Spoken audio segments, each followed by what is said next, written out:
like that upset. You're like a Bruce Buffer right now. And now you are listening to the Weekly You Are Here podcast, episode 118 of the podcast. Yeah. You already know. Hey, if you're on the video podcast right now, stepping it up, man. I mean, this looks, and I feel amazing. And we got our beautiful guest on the screen. Beautiful. You see him already on the screen right now. We're about to introduce him. But first, we got to do some housework. Do a little housework. Find a podcast on Apple Podcasts, Spotify, YouTube, the video, Anchor.fm, www.youheardpodcast.co. We cannot afford the M. Formosa hot sauces, man.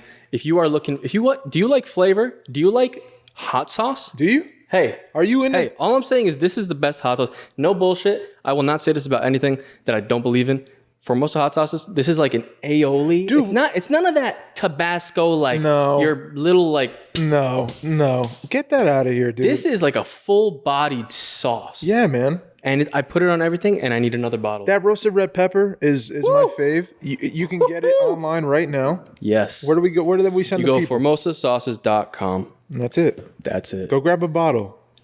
Dave. Approved. Yeah. You Were Here podcast approved. How you doing? And if you don't like it, tell me, and I'll buy it for you.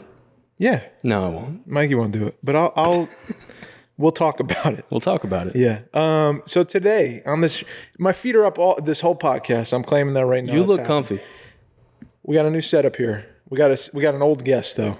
Oh yeah. I think it's his 5th appearance on the show. Dude, right? I'm losing count. Dude. But I wanted it to be, and Mikey did too. We're gonna relax into this one. This one's a nice let's hang out pod. I know this man. You know this man. I love this man very much. Actor, producer, writer, director. He's got a big film that's coming out soon. Big in feature the thick film. Of it. We'll talk about that a little bit. We'll talk about some other things. Jason Millner, thank you for being on the show, brother. Jason. Thanks so much for having me. How you doing, man? For letting me continue to be on your show. Dude, admittedly, I did force my way onto this pod. No. Once again, I've burrowed my way in like a tick. This is what I want people to know. If you ever want an insight on the show, I'm the booking agent right now. Yeah. Because we had an intern. Dude, we talk so much shit about our intern that we never had. But and guess what? We've never even had an intern yet. We had an almost intern 3 times. That's what So Dave's the booking agent. So when we talk, man. Hey, my phone doesn't ring much. I'm gonna put it out there. Do they need incentives? And Jay pitched it. It was a pitch meeting.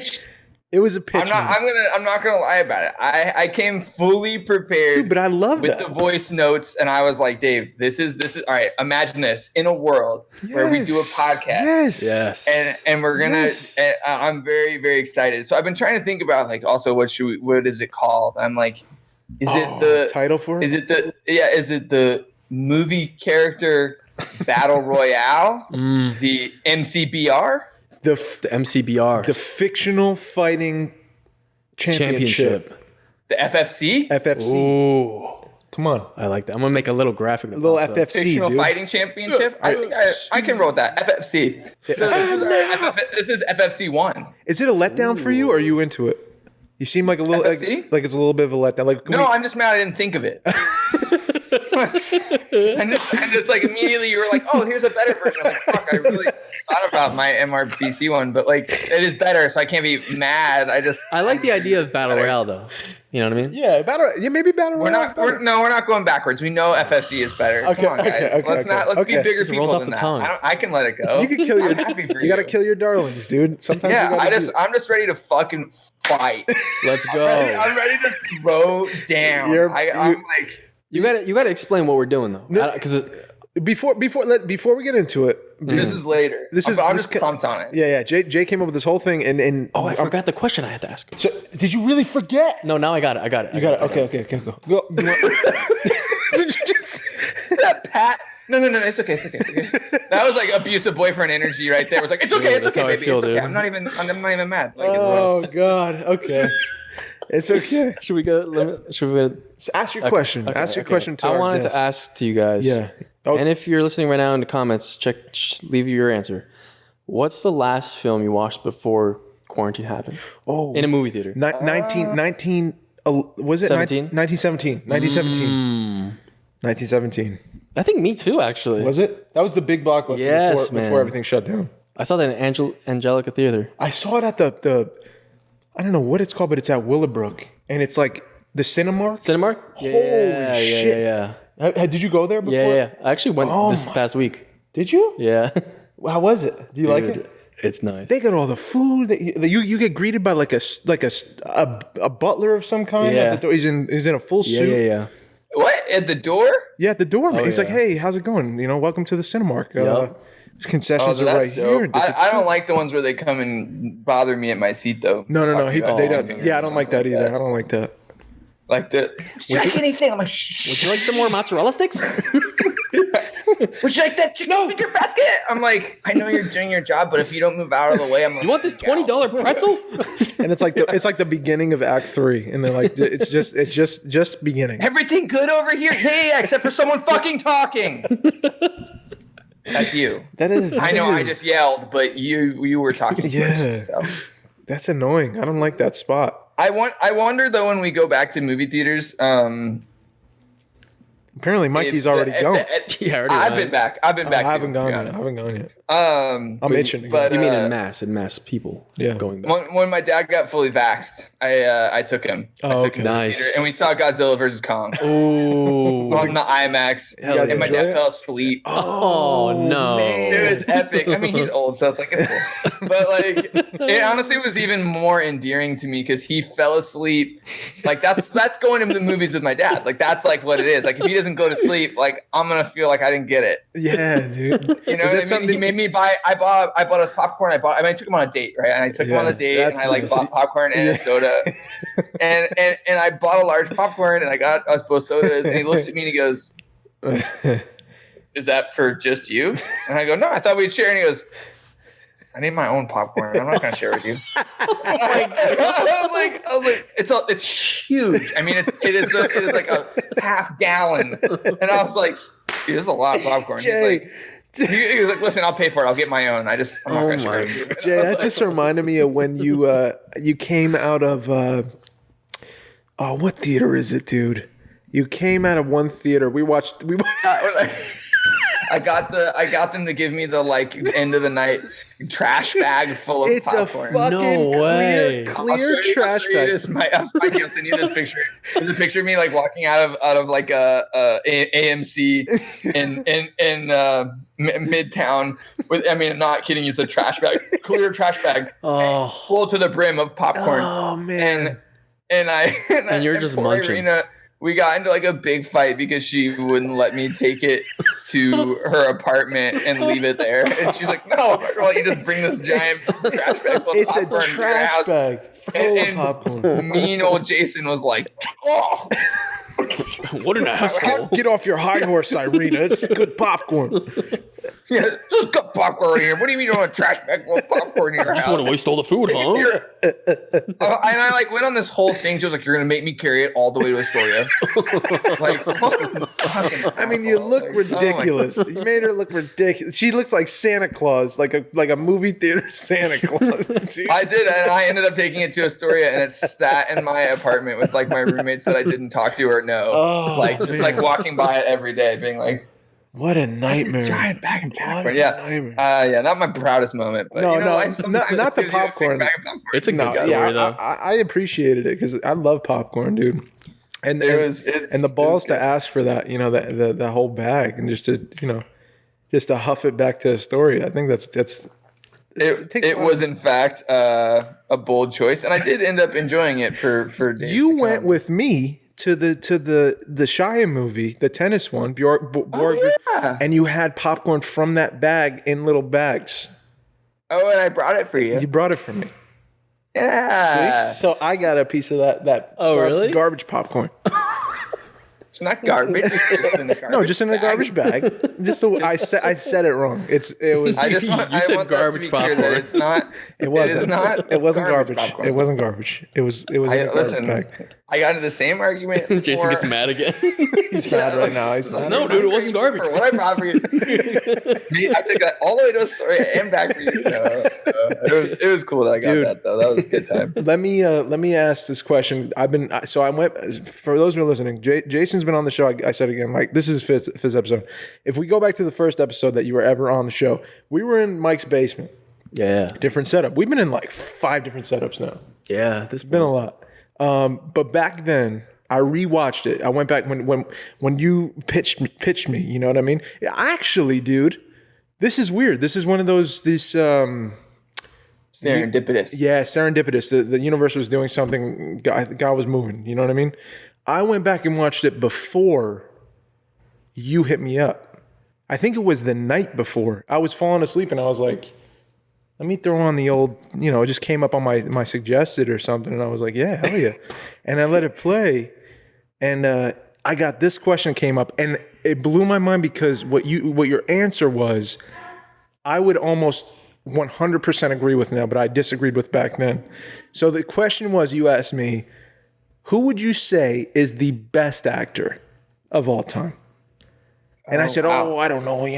I forget what my answer was. I don't even remember. I might have said Brent. I don't know. But you said Jack Nicholson. Did. Ooh. Do you remember why you said Jack Nicholson? Of course. Yeah. You think you're the only person I've made this Jack Nicholson argument to? But the argument blew my mind because I was like, you're so fucking right. But what was the argument? Yeah, so my reasoning was, which funny enough, I think I might amend that answer now. Okay. Okay. But what I said was, and I will stand by this, that Jack Nicholson is the only actor to always be 100% the character and 100% himself in every single movie. Dude, you're so right. Jason, you're so really right. True. You're so right. Damn. It's really wild. I think it was because I didn't go back as much into his older shit, and I started to over this year specifically, dude. I went back and watched like Easy Rider and like all his older films, dude. All the little parts he had, big parts, whatever. And I'm like, this guy is exactly what Jason's saying. He's 100% the character and 100% himself the whole time. And for some reason, I buy in every time. Yeah. Every time. It's 100% truthful, and yet it's like interesting. It never feels stale. No. It never. It's because he's so present, and he might have tailed off towards the end. Not Jack Nicholson, but another actor that I also think really, really has this, and I never appreciated them until recently. Is Eddie Murphy? Whoa. Okay. Huh. Yeah, I watched Beverly Hills Cop for the first time recently and had my mind completely blown. Wow. He is so present and so electric in every single scene because he is a bolt of lightning that is just literally like connect, how electricity can like zap all over the place. Like he's like hitting every single person in the room. Yeah. And they're all just like electrified by him, and he's totally being Eddie Murphy, and yet he was 100% this character too. Like I'm never like, oh, this is Eddie Murphy like doing his thing. Yeah. Like I don't know. Like, but I think I might amend my greatest actor of all time. Whoa, that's big answer. Jack's definitely up there. Okay, but I can't believe now that I'm agreeing with you. You're flipping it. The second I get on your boat, you're jumping ship. No, it's not that I don't. Yeah, man, damn. It's not that I don't think that he is one of the greatest of all time. But then I think I started to consider diversity of roles. Okay. Like Jack kind of found his lane and like really, really nails it every time. Mm-hmm. He's not really going very far out. Towards other things. Yeah, I feel that. Would you say De Niro's the same or no? De Niro's in the same class? Oh, yeah. Every time he tries to go out of pocket, it doesn't really work out. Yeah. I just love how committed he is, dude. Like the Raging Bull stories and stuff, dude. And Taxi Driver stories and all his prep for that stuff. And you see it. I mean, he's nuts, but you got to respect that. You have to. He may or may not be on my list for a movie that he's in. Okay. But yeah, so versatility of roles you're looking at now. Yeah, and I think De Niro's definitely got it, and the early stuff too. I mean, there's kind of two different like tracks. I feel like for most artists and creatives, which is like they hit the streak and then they do an amazing amount of work for like 20 years, and then they just blow up and they can't work anymore. Really, they don't need to stretch, right? They don't need to do it no more. Yeah, they just kind of fall apart. No necessity. Or just they don't have the drive for it anymore. And like, what do I know? Like, I don't know. Fucking Jay, before you answer now with your new one, let me whisper to Mike what I think you're gonna say. And then he'll confirm or not if I was right. Okay. Okay. Oh my gosh, I feel like you're gonna get this right now. So I don't want to like stand by this 100%, but like this is the person that's I continually keep coming back to. Like, man, I really slept on him like always. And yeah, it's funny. I went through quite a few actors over the quarantine of watching so many movies where I was like, wow, this is amazing. Oh, it's one of two. I might be wrong. Okay, go ahead. This is the other one. So wait. This is the other one. Get that one. You can't have multiple. I mean, that doesn't. So it's I only got two. That's it. I mean, those are like the That's it. I know my answer is not going to be shocking to anyone, but so the one that I kind of like came back around to that I was like, this might also be in terms of like what I'm looking at. Yeah. Denzel. You got it. Yes. You got it. I thought you were going to say it. Switched it to Denzel. I switched it to Denzel, dude. How did you know that? Dude, I know you, bro. I know. Oh my gosh. Dude, it's as if I quit acting, bro, by the way. I don't know if I told you this. I'm out of the game, Jay. Are you really? I'm a podcaster now. I'm an influencer, content creator, podcaster. You're an influencer now? Yeah. Are you joking? Because if you're joking, we need to stop the podcast and have a talk. No. But like, if you're not joking, I mean, if you are joking, then we can keep going. Believes this really hard right now. No, Jay, you know, like, he looks really sad. Have to hold off. You made him so sad. I know, you got upset. No, I'm not.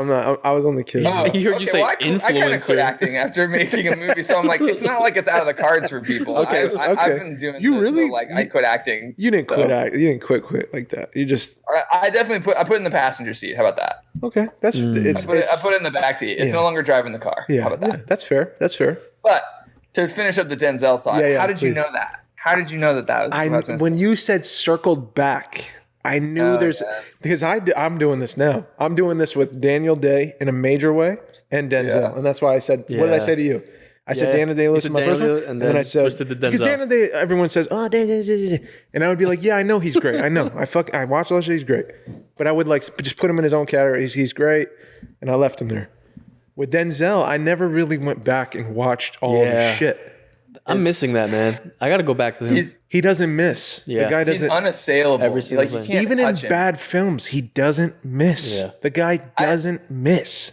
I haven't watched a lot of the recent stuff, to be honest. I'm not really an Equalizer person. I didn't enjoy. Yeah, Equalizer. Whatever. It was fun. Whatever. I basically haven't like really been into it since like Man on Fire, like whatever that like kind of tail end of it. Yep. But like, I did pretty much all of the major ones like over quarantine, and I just watched Devil in the Blue Dress. It's on Amazon Prime if you're interested. It's like a noir, like PI movie that takes place in LA in like the late 40s. Oh shit. And he plays like a private eye, and it was fantastic. I highly recommend it if you want like a good movie. Yeah, thank you. To check out. But yeah, just circling back to it, I just like it's the same thing with Nicholson. 100% himself. Yep. 100% the character. Yep.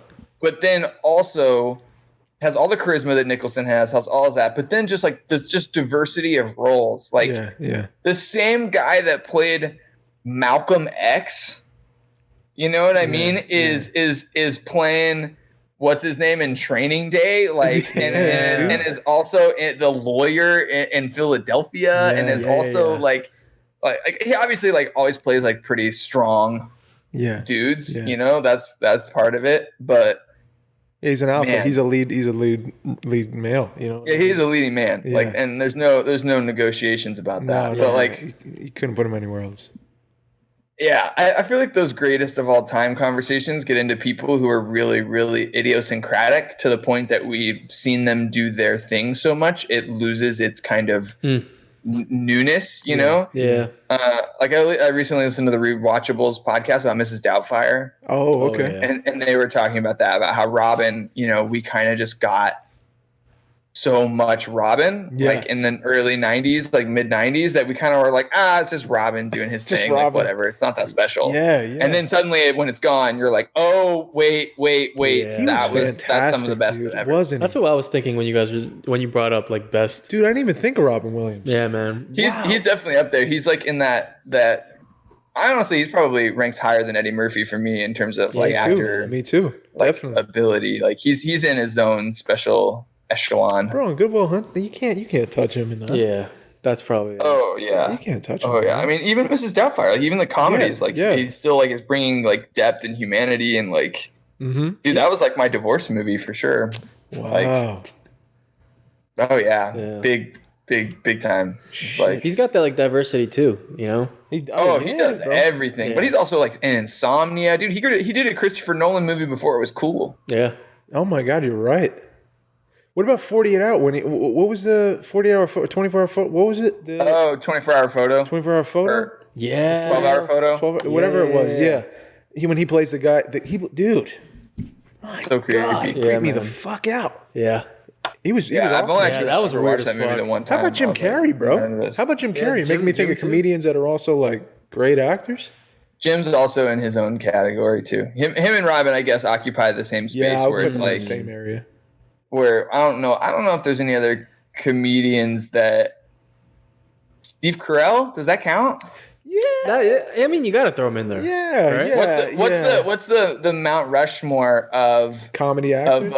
Of actors, comedians that can also act, viably like that, make the transition to real actors. I feel like you got to have Robin, and then you got to have Jim, Steve Carell. You got to throw Steve up there, like a little bit, like here. You know? He's like that new face. I think Will Ferrell's got a bid. He's like Steve. I would say. You know, maybe a little lower. Maybe not. He's not going to make it. Okay, so maybe he's cliffhanging on the. He just hasn't had their role. He just hasn't had their roles yet. Wow, yeah. They got like a statue of him like on the bottom of the mountain. I liked him in Stranger Than Fiction. That was like. I love that movie. Yeah, I love that movie. That's a beautiful movie. If you guys ever want to do a whole podcast about why that movie is incredible, I'm there. Stranger Than Fiction. Stranger Than Fiction pod. We should have our own pod where we just break down films. That'd be good. What do you think I'm doing here? We should come up with another pod. You guys keep on like tricking me into talking about like my personal shit when I come on here. I'm like, I'm coming on here with a list of fictional characters that I want to watch fight. You know what I mean? Like, this is what I'm trying to do on a podcast. Like, dude, I'm trying to talk about my deep personal issues anymore. I'm trying to talk about what happens when this guy fights this guy, and we talk about it. I love it though. This is gonna be fun. Stay tuned for the FFC 1 Battle Royale. If you're interested in listening to us talk about which fictional characters could win in a fight, maybe you're thinking of one right now. Maybe he'd lose or win, or she would beat the shit out of Rocky. Who knows, dude? We don't know. We're gonna get to it. But Jay, you're we're talking about actors, talking about great actors. You're directing now, and you had a big hand in casting your feature film, and of course, you know, you cast you had these people in mind, you created these roles, you wrote them, and you casted them. What would you say now, looking on that side of the table, you know, instead of being on this side of it? You know, you've walked into many audition rooms, you know what it's like on that side of it, dude. Walked out of quite a few. Completely demoralized. Kicking a can down the street on your way back to the train, dude. That kind of feeling. Looking for the nearest bridge. But now that you're on that side of the table, bro, like what would be? How about this? One quality that is the most desirable to you to fill a role, and there's different roles. You know, we're just playing around. This is a very general question, but one quality for an actor you would want to be like, damn, that's who I need. When you boil it down, and one quality that is definitely, turn around and get the fuck out of here. We're not working together. From a casting perspective? Casting perspective. Oh, interesting. Yeah. Just your preference. Your preference. Yeah. I mean, I'll be honest in that, like, in our film, that, like, we, we definitely saw a solid amount of people for things, but then also our name talent. Like, obviously, we don't make them audition because we're just like, please come do our movie, right? For like no money, compared to what they could be getting paid. Yeah. We're paying them like 3 hours worth of network television work. Wow. To be there for like 2 weeks. Yeah. So there's not an audition process there. But I will say this in casting in general, it's cliche, and I feel like a lot better and smarter filmmakers have said this before me, but it is true. It's just, someone's energy that they're bringing to something, you almost know immediately. Like when somebody gets like 3 words out of their mouth, I feel like I understand who they are, what they're bringing. Wow. Like I'm already there. Like I either know or I don't. Yeah. And the thing that I guess that the energy that quickly comes to making me not interested, I guess, in someone as an auditioner is when I don't mind if someone's nervous. I've acted in the past. I understand that you can be nervous. Everybody's nervous. And I don't mind trying to help somebody get to a calmer place, and relax and do their best work. Yeah. But it's when that projects out into like, I'm too good for this. Like that is not energy that I am interested in, because it's like, I feel like what I'm trying to do most of the time is like out of that brief moment, understand what it's going to be like to work with this person. Yeah. Like, what are they going to need on set? What are they going to need? What's the part that they're playing? Ultimately, that's a huge part. Do they fit into the puzzle? Yeah. What's their job? And are they going to communicate what I need them to communicate for the story? Mm-hmm. There's one character within the film that we did a lot of casting for. And I ultimately wanted something really, really specific. And it wasn't a huge role in terms of like number of scenes, but it was a really important role just in terms of their place in the movie. And specifically, they had like a very big moment towards the end that it really hinges like on this moment selling. And so we saw a lot of people, and that's a really hard thing to ask an actor, is to be like, all right, like step up to this one really intense moment in an audition tape. Yeah. And just nail this one moment out of the park. Yeah. And there was a lot of great people who showed us a lot of great stuff. Mm-hmm. But I just like, funny enough, the person we ended up going with wasn't the person who hit the high mark on the very first try. Mm-hmm. Mm-hmm. It was someone that I felt like that their energy was right, and I liked what they were bringing to it. They were making some kind of some choices that I didn't think were right, which is okay, but I felt like that there was more underneath the surface there that I could get to. Right. And that's not always the case of how I think about it, but like I saw this guy for this role, and I just kind of knew, even though and this is like kind of disappointing, I feel like, to hear for like if you're an actor, but it's just the truth of like, I saw this guy, he fit for what I thought that I was looking for. Yeah. Not exactly, like he was too young slightly, and wasn't perfect in every way, but like his energy was just right. And even his read, if he ever hears this and figures out I'm talking about him, like, sorry, bro, that's the truth. But like even his read wasn't like great. It wasn't a great read, but I gave him a piece of direction, and he took it, applied it, improved it, and got a little bit closer. Okay. And to me, that was like, and here's the other like unfortunate part of just like the truth of where an actor comes in terms of production. Like it was getting closer to like when we were going to shoot, and we also just like, I needed to find somebody. And so there was like a lot of it. I feel like what people like actors don't understand is just like, you're just a piece of the puzzle. Yep. And sometimes that person just fits. They just fit. They fit because it's the right time and they need someone and whatever. And like, but also like, I just knew I was like, on the day, this guy's going to bring it in a way that nobody else does. Yeah. But his openness and willingness to take direction and to try and to take a swing and that kind of like humility, but also like willingness. And he was excited to work. He wasn't talking down to us like he was bigger than this. And like he certainly has been on bigger things and, you know, whatever. And was like an established working actor but had total openness and willingness to play and do this thing. And then on the day, the dude brought unreal heat. Unreal heat. It's like in Mortal Kombat Annihilation when they learn their animality and then they turn into a monster. I watched that. I watched him like tap into his animality and like this like crazy beast thing like of talent came out of him that I didn't see in any tapes, obviously. And like I would love to take all the credit and be like, it's because I directed him to this wonderful performance. but you know, it was really a combination of I knew that he was the right guy, and oddly enough, it wasn't because he gave the best performance. It was because he was open, he was willing, he was there, and he fit what I was looking for in terms of just energy of the character. Yeah.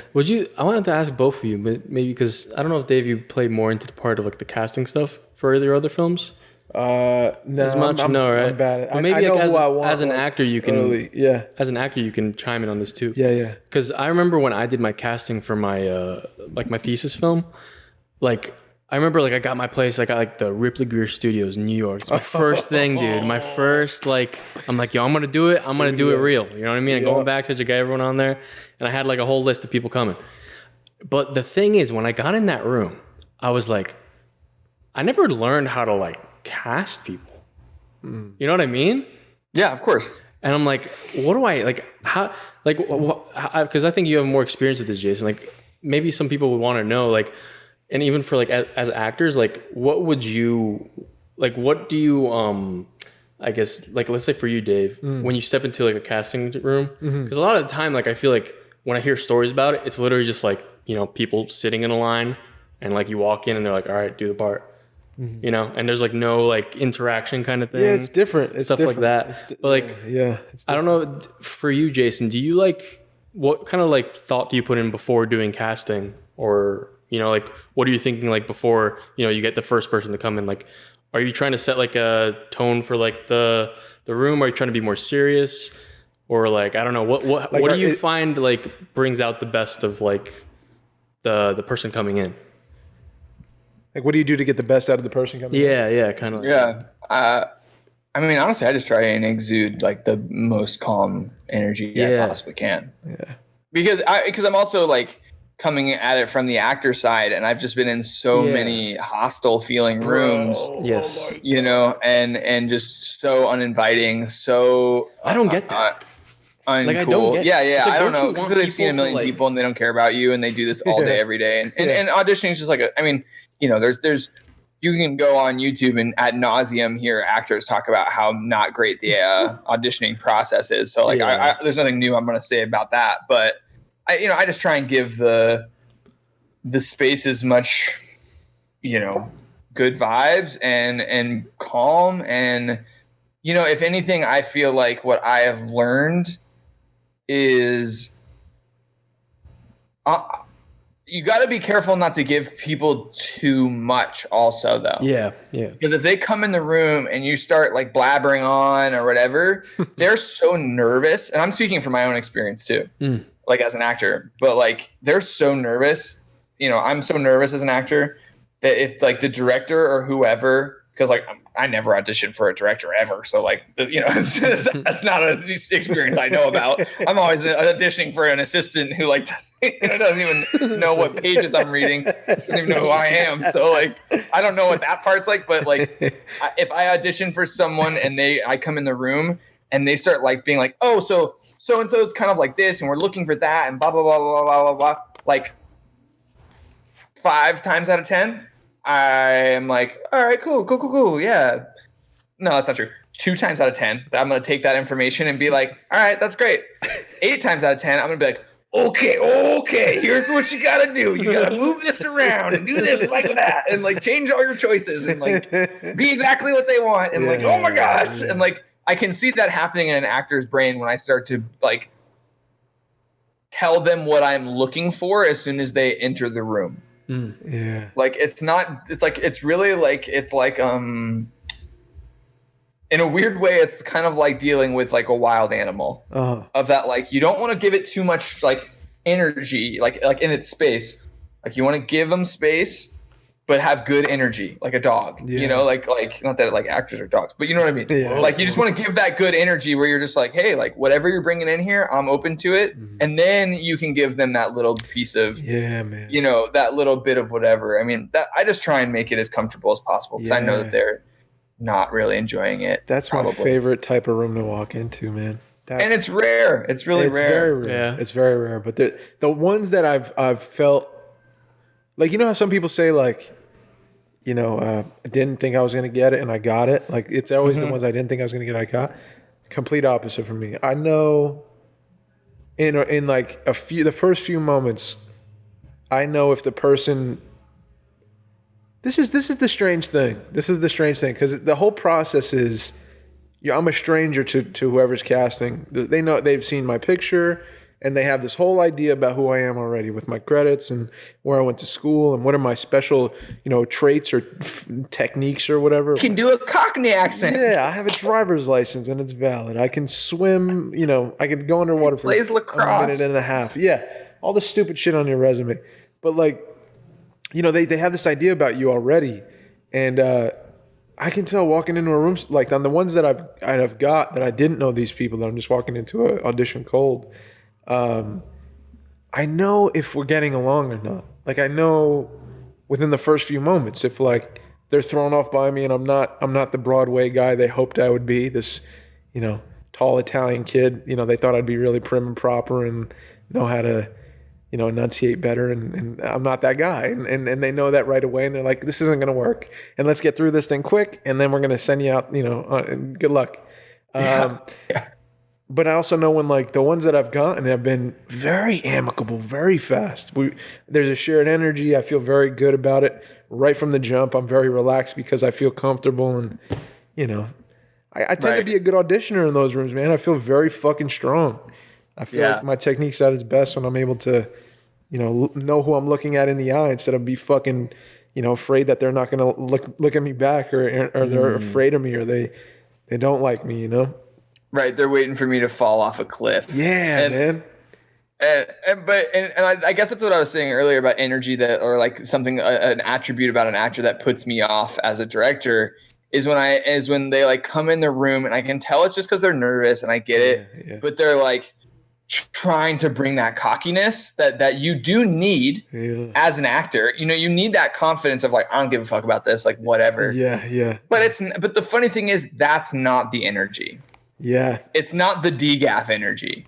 Yeah. It's the like, I'm here, I'm open, I'm ready to play. I'm not going to be offended by whatever happens. I'm just going to bring my thing and that's it. Yeah. Right. But when you get the like,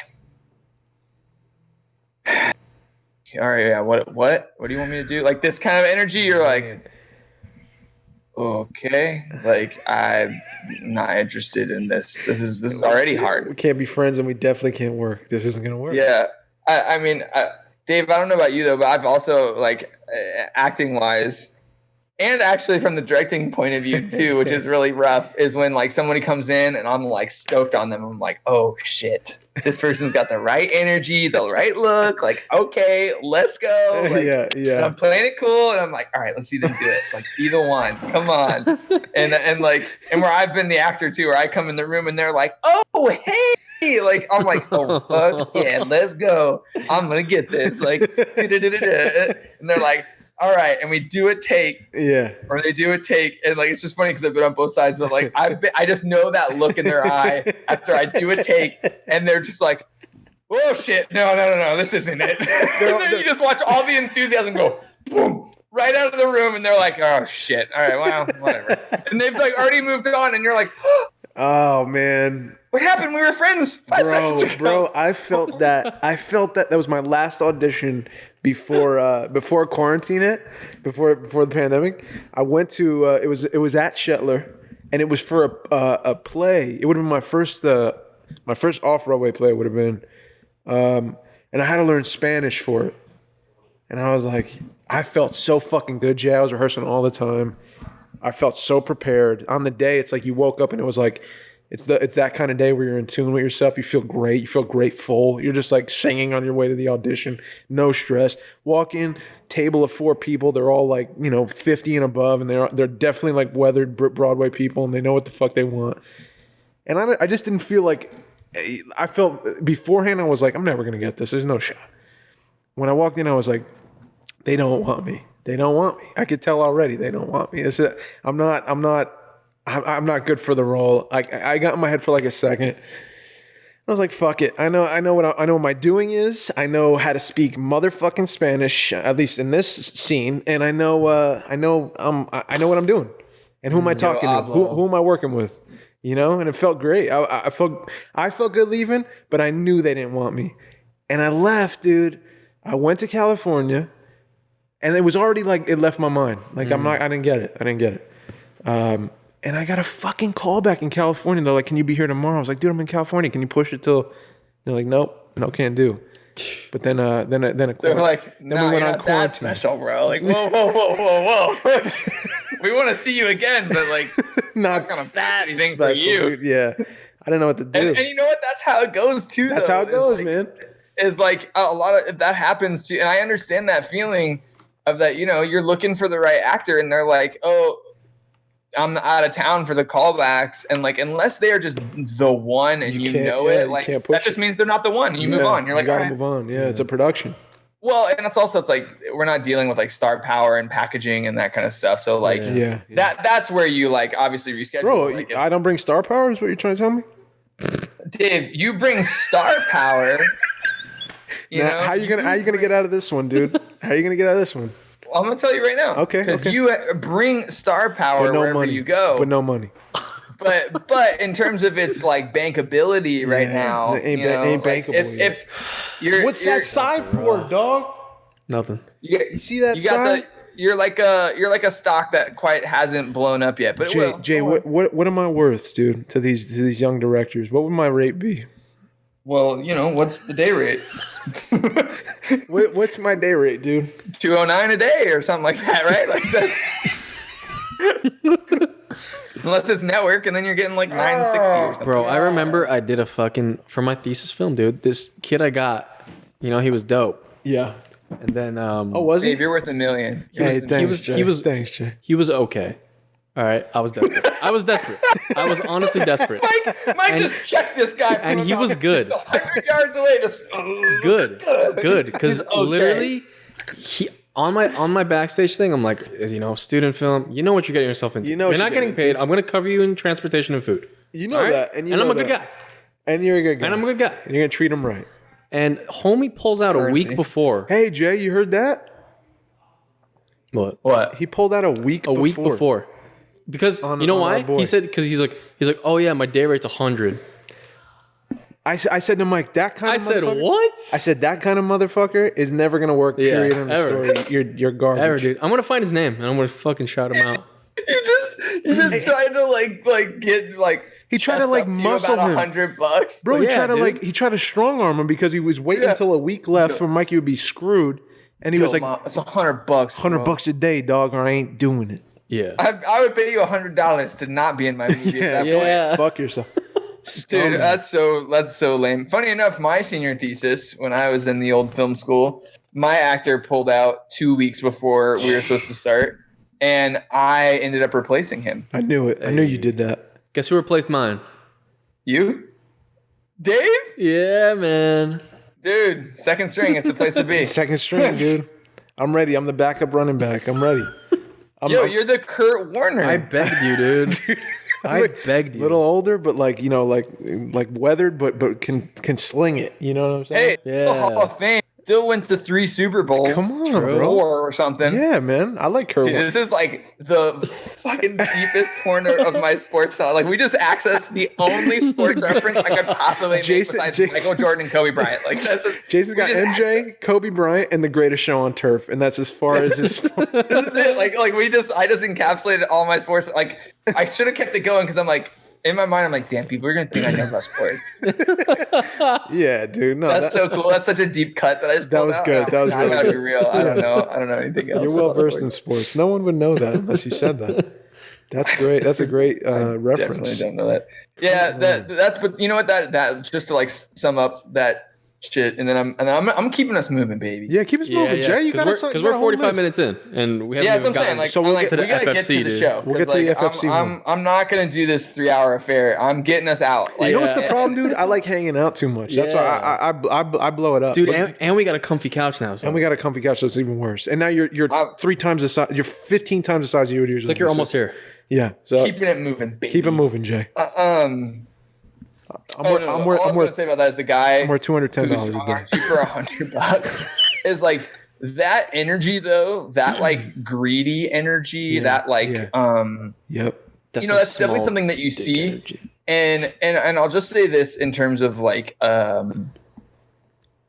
dealing with people like that. I 100% agree with Dave that those people are not going to work very much, and like. It's a delicate balance because as an artist, you definitely have to protect yourself. And have your own boundaries and like understand that like, there's a limit for what you're willing to work for and what's that worth and, stating that and that kind of stuff. So like, because the industry does take advantage of everyone. Yeah. And gets them to work for nothing. Yeah, you need to make you need to survive for sure. But there's also a thing of if you agreed to do a thing. Yep. Yeah, but if it says that's integrity. Listen to this. As a professional. That's right. That's the thing is like once you agreed to do it. Yep. I don't want to hear about it. Amen. Yeah. You agree. You don't get to renegotiate. Nope. Like that's not how this works. If you had a problem with it, you should have talked about that at the beginning. And he agreed to do Mike's film for food and for transportation, and you signed up for that, dog. You signed up for it. You signed up for that. Like, and that's not my fault that you agreed to something that you're ultimately not comfortable with. We're coming to the table that we're both professionals that understand our business. Because if you would have said from day one, like, hey, like my rate is this, whatever, and like, you wouldn't. That's something that I used to dance around too, like as a filmmaker of like. Not tell people what the rate is, but just like get a little into it and try and like entice them in a little bit before I get to the rate conversation. Cause I can't pay them very much. So like, I know that they're going to like me and then they'll want to do it no matter what, which is not true. And that's why like I normally now like always start right out of the gate of like, let's just get this out of the way because I just want to agree upon that we're on the same page and do this. But people who then aren't good on their word, that's just bad professionalism, man. Like honestly, I think that that's my favorite thing about any artist is their level of professionalism. Everybody's talented, very few people are professional. Like that's the thing that I've really noticed too, like working with some bigger like post-production companies and like stuff like that, like on the movie is like the higher up that I go, and that's nothing to say about small vendors or freelance people or whatever. It just so happens to be that like dealing with Panavision specifically, right? Like they were, we got all of our cameras and our lenses from them and got to shoot on Panavision glass and it was amazing. But like these big companies that do big movies all the time, the way that they treated us, like shout out to Panavision, the way that they treated us, I instantly understood why they were so important. I understood exactly who they are. Because they are so on top of it. They're so courteous. They're so professional. Obviously they're not going to go back on what they say. They're trying to make deals. They're trying to make connections with young filmmakers. And same goes for actors. Like the actors that I work with that bring a level of professionalism, like as a filmmaker, like that always sticks with me. That's always something I just take away and I'm like, that person's awesome. Bro, that is like the best thing I walk away with on things that I've done in the past is like the thing that I take to heart most or the thing that I appreciate the most when you're working with a director or whatever is if there's on the other side of it, there's a genuine care. Like, I really give a fuck about this person now. It's not just, oh, I worked with him and this is what we did, and, you know, go fuck yourself. I really don't care. I love, like, it's a compliment that someone will give me. You know, a lot of people say, "Oh, you did great in the, you know, this was cool," or "I liked your choice here," or "Wow, you know, really impressed."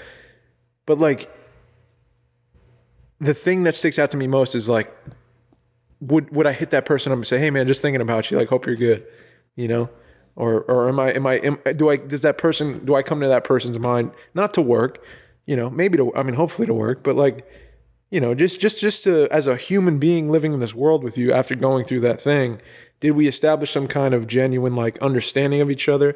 We bared a little bit of ourselves to each other. We shared together in a working environment. And now on the other side of it, we're like homies for life in a small way or a big way. But that's the biggest thing that I move forward with in what I work on when I get to work is, was it a genuine connection formed? And, like, I have a few of those, man. And I don't work with those people. I haven't worked with them in a long time, but I love them. You know what I mean? I love them. I check on them once in a while. They check on me, and I love them. Yeah. You know? It's really, I'm going to keep us moving, but I just want to say one last thing about that.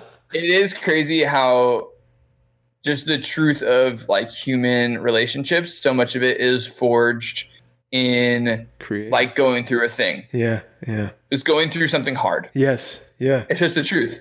Like, to really bond with somebody, like, you need to go through something hard with them. Yeah. Like, it's really weird, but there's just something, you know, I was actually talking to my brother about this recently, that I was talking to him about, like, being sober, and, like, that, like, you still have to find ways to give yourself pain to give yourself a formative experience. Like I was hanging out with, like, this is pre-pandemic, but I was visiting some friends in Chicago, and they're all bartenders and actors and performers, but, like, they enjoy to, you know, go out and have a good time. And that's a lot of our past relationship in the nighttime. You know, these are people that I love and have grown up with, but, you know, they like to have a good time. And I hit them up beforehand and was like, "Hey, I'm not drinking, you know, right now. And, like, so let's kind of," and much of the way that I've done with the podcast today, I pitched them an alternative idea where I was like, "Yeah, let's go do a hot dog tour of Chicago." Yes. And we'll try and get in as many hot dogs, famous, like, hot dog joints in a day as we can. That's amazing. And we did it, and it was friggin' awesome. Yeah. It was such a good time. Yeah. But by the end, it was miserable, right? You have 6 hot dogs in a day, like, you're gonna feel like crap, you know? Like, and they're big, like, with a lot of toppings, you know, the whole thing. And it's like, you know, you're eating a bread, like, you're eating like a loaf of bread every time. And like, I told them, I was like, we have to get to the point where this is miserable. Yeah. And they were like, "Why?" I'm like, "Because that's what's gonna make it fun." Yeah. And, like, I'm like, I don't know why that is, but it's true. And we always talk about it still. We're always like, "Do we have to do that again?" Because at the end, in the last place, and you're eating that, like, 6th hot dog, and you've just been eating hot dogs all day, and you're like, "I hate this. Like, I hate that we're doing this. Why did we do this? This is so stupid. I'm gonna throw up." And then, but then when you're done, there's something, like, a bond that has been made. You're like, "Oh, we did this thing that hurt. Like, this is fun." Like, I don't know why. Like, and it's the same thing with filming something or whatever. You're like, "Oh, we did this thing that hurt." We're in it together. Yeah, dude. I don't know. Shared appreciation. All right. Yeah. Oh, Jay's moving to the next segment. Keeping it moving. Keep it moving, dude. Yeah. Keep it moving. Okay, but did you guys watch the Oscars yesterday? Because I do want to talk to you guys about this a little bit before we get into this. So, real quick, Mike, you should look up that actor on your own time and see what he's doing. Guarantee it's not much. No, I didn't see the Oscars last night, dude.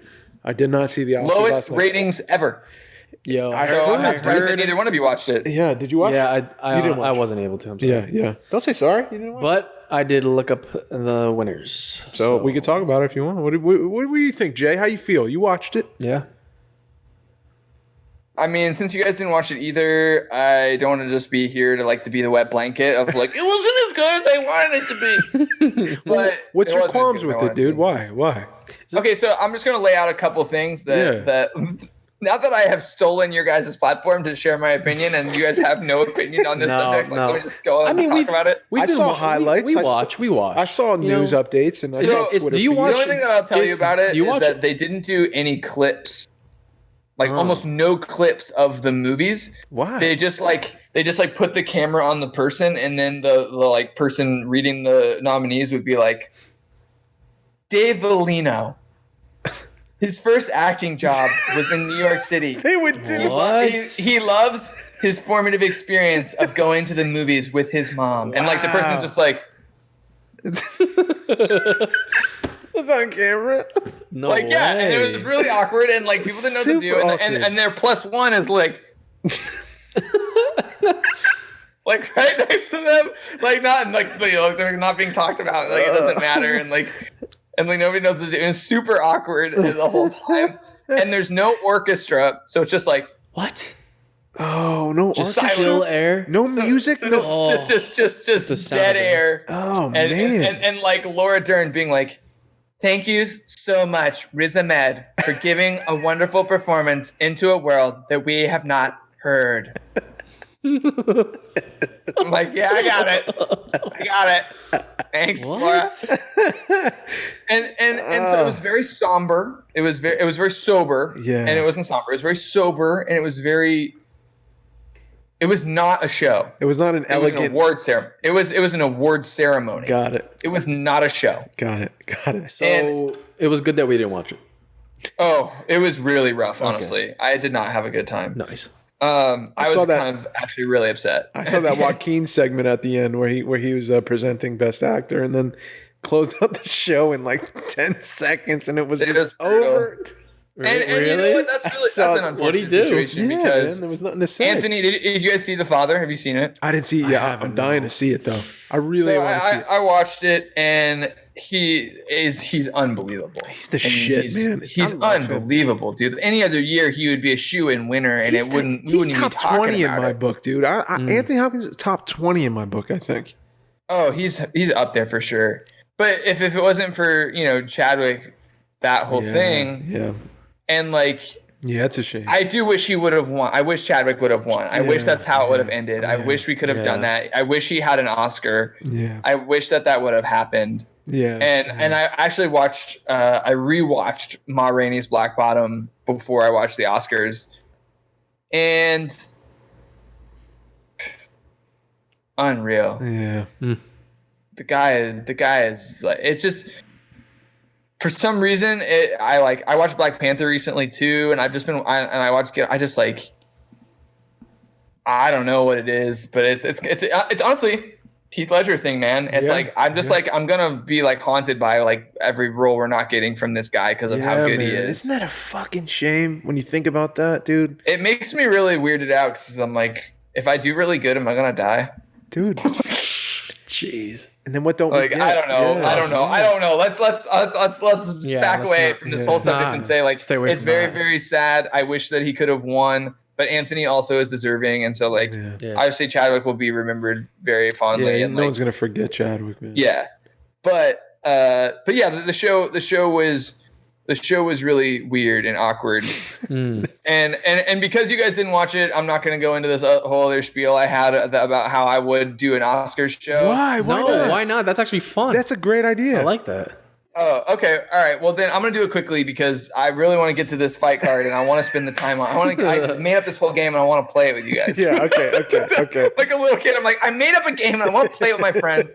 So like, fucking do that. We'll get there. All right, so anyway, this is my Oscars, This is your Oscars. This year, specifically for 2020, because every other year this idea doesn't work. Okay.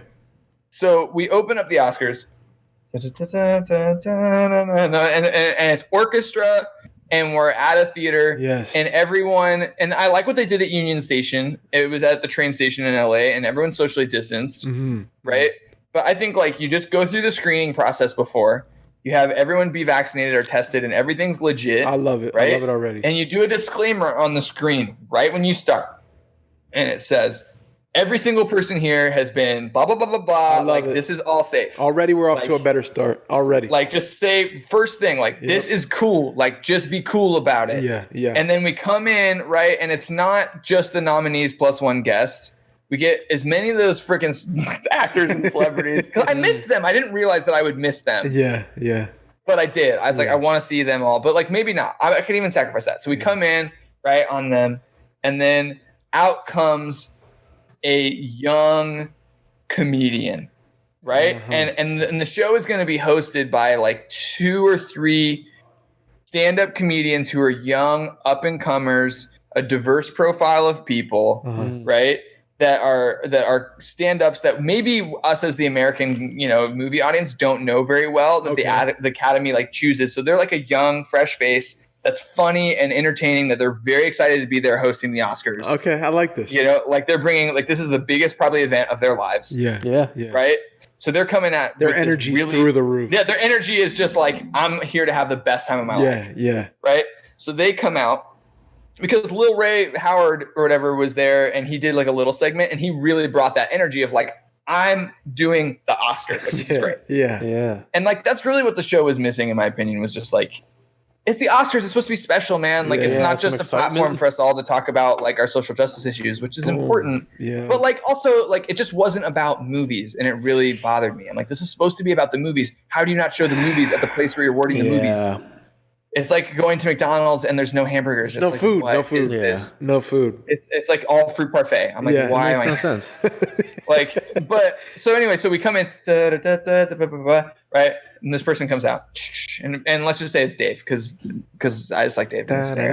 Here's Dave, right? Hey, Dave comes out, and he's like, "Hey, everybody! Hey, how's it going? Yeah, whatever." And then at the very beginning, let's just get it out of the way, right? Where Dave restates that, like, hey, everyone's been tested here, everyone's been good. So like, let's not be afraid of one another. Let's embrace that we're all in this space, and we did the work to get here. It's been a really hard year. First thing that I would like to do is I think we should take a full minute of silence for all of the people who have suffered or lost their lives during COVID this past year. Boom. And like, we should recognize it, and we should take this moment.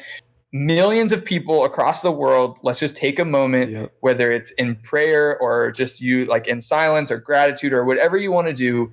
But like, let's take a minute and really honor everyone and sit in what we've been through. Yeah. And then just dead, like straight up, like pan out to a big wide shot, and everyone is just silent. Yeah. And we sit in silence together for a minute straight. Yep. I like this. Are we doing it now? Is that what we're doing?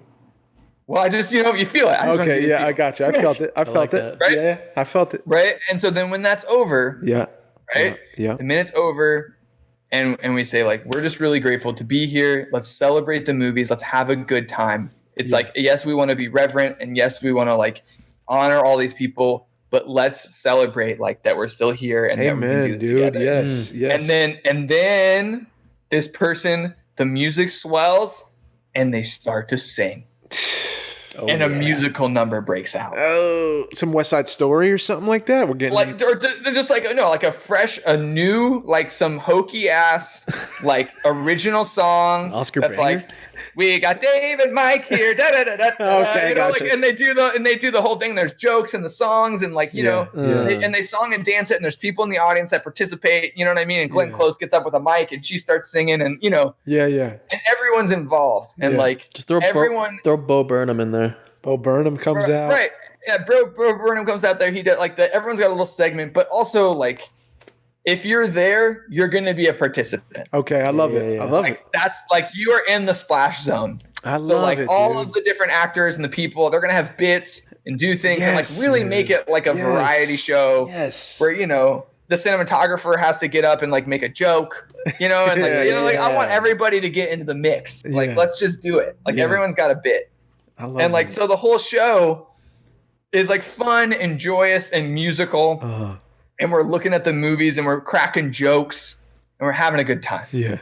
And like, that's my Oscars. It's like, I just like bring back the comedians, bring back the musical numbers, bring back the fun, bring back the movies. Yeah, dude. That's essential. We need the movies. It's about like, that makes no sense. It's like they took out all of the stuff except it's so strange. It's like Oscars on paper, like we have all of the actors in a room and we're doing a show, and it's like, dude, but you sucked the soul out of this thing. Oh my goodness.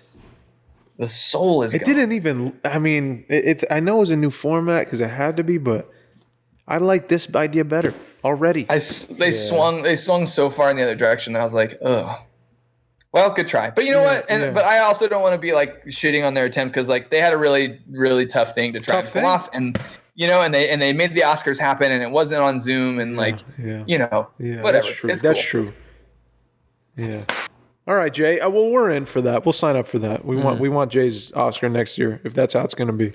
Yeah, if they're looking for a new producer, Steven Soderbergh. Dude, honestly, he did a good job. But I would rather. I'm available. That's the one I want to go to. Be the new director of that. I'm available. Academy. All I want to say about the Oscars is the Octopus Teacher won, and it did win. I'm happy about that. It won. Yeah. Let's go. Did you see the Octopus Teacher on Netflix? You'll go nuts if you're into documentaries at all, dude. Get on.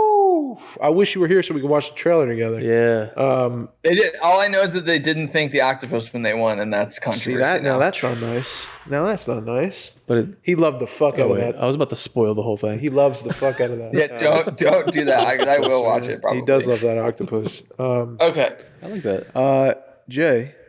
Yo. You got one thing to say to whoever's listening right now. One piece of wisdom you could tell the world, the whole world. What would you say, Jay?